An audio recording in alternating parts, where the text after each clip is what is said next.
This is the Last Supper shared by Jesus and his 12 disciples, once brilliantly captured under the brush of the master artist Leonardo da Vinci. In truth, Jesus did not eat anything during this supper, but instead passed the food to several disciples. Knowing that his life was soon coming to an end, he wished to welcome the coming of the kingdom of heaven with a pure body. At the same time, Jesus calmly told everyone, "One of you will betray me." Upon hearing this, the 12 disciples quickly fell into a state of sorrow and tension. They even began to doubt whether they remained faithful to the Lord.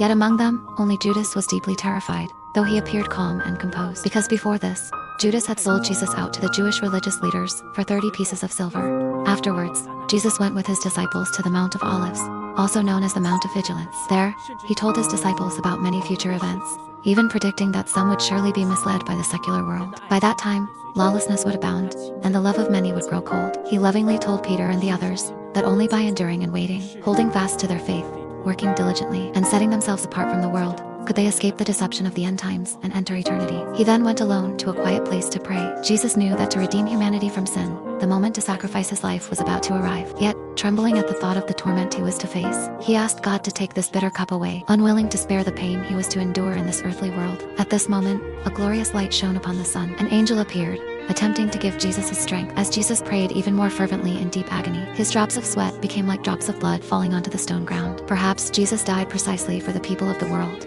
His blood washed away humanity's sins. This was his determination to sacrifice for the redemption of mankind.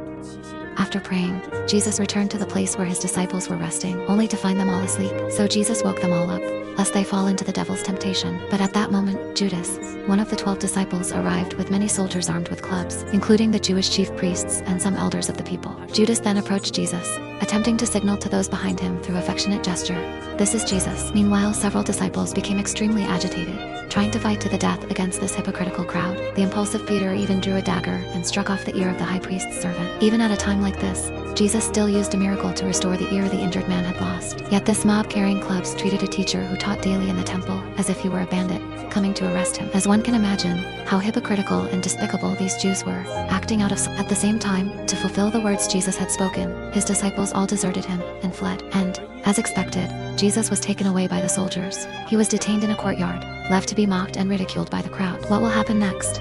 Follow a Tao, and let's continue in the next episode.